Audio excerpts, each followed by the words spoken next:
Alright, so we're going to do a few holes here with the Hometown Hero, or the Home T Hero, I should say, with the Garmin. So I've played a few holes, just kind of getting a feel, and I'm trying to get dialed in on what's going on with this unit because, you know, it's still too new for me to discount it yet and say, hey, it's not working or this or that. You know, there's, with all these units, Mevo Plus was the same way. All my flight scope stuff's been that way. My GC2s. You know, they always have little things about them. So I'm trying to get dialed in on it. And so a couple of things I wanted to do is I wanted to play a little bit on this app. Same setup. And you saw with the E6, we're having a lot of issues with no reads. And I wanted to see if we're getting that problem here with this app. And so far, so good.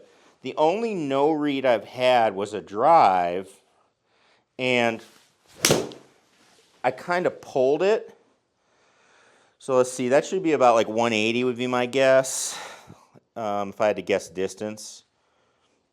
I didn't smash that one with this club. 190, I'll take it. So what I've noticed though is it feels like there's a smaller launch window for this guy. I don't really know why I hit driver there, or I didn't hit driver, but I just didn't.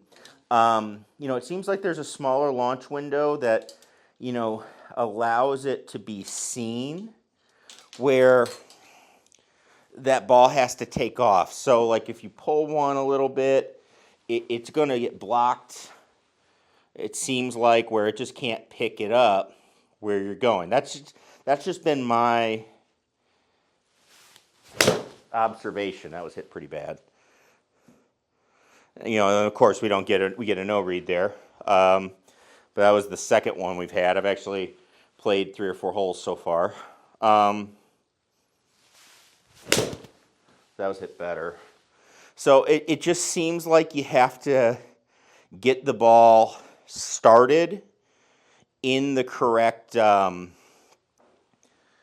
know, spot, we should say. Like your start line, and the way the unit kind of sits on its tripod, it does seem like it's looking pretty high. So when you're looking that high, you know, you got to get the ball launching up there. So if you hit one at all low, like if I catch it on the bottom of the face or something, it's not particularly reading that too good.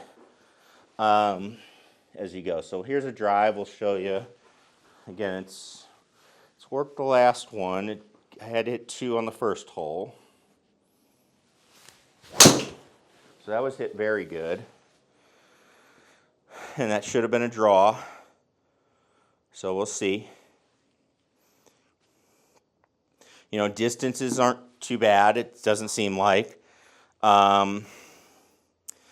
The one thing I think was happening as well, I went back and looked at the E6 tape, and what I was noticing, let's see if we can get there in 2, was, you know, the unit was trying to connect, or it was like it was seen, like if you waggle the club or anything, like what happens is, like right now, there's no club in front of it. It's flashing green.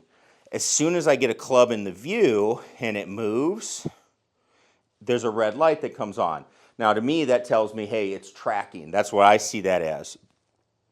And, you know, the Garmin, I think, has a better understanding. It's not as sensitive, I don't think, to, like, club movement. Oh, that was hit terrible. That's short right. Is that a creek there that I'm heading right at? Oh, got over it.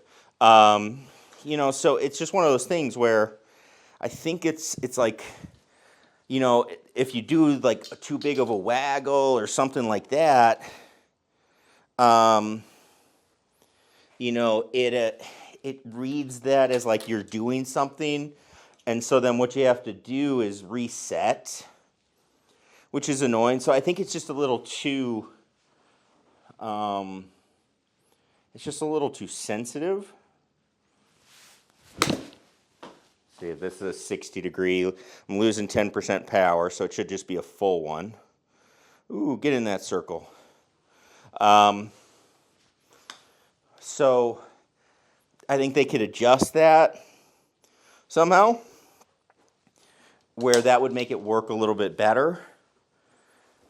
So far this is actually kind of fun. I would say this isn't very simulator-like, but it is cool. Like I tried playing a course I played a tournament at, and I played a few holes, and then I went out and played the tournament, and and it's nothing like it at all, other than just getting a feel for like some of the shots that you might hit. But it doesn't look at all like it, and there's no terrain and stuff like that. But we're going to go a little 8-iron up the hill here. And by little, I mean a pretty good one. But, I mean, this is fun. I mean, it is a fun game to play. That was definitely short. I don't think that, I hit that a lot better than that.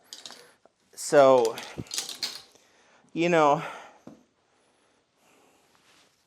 it's hard to say.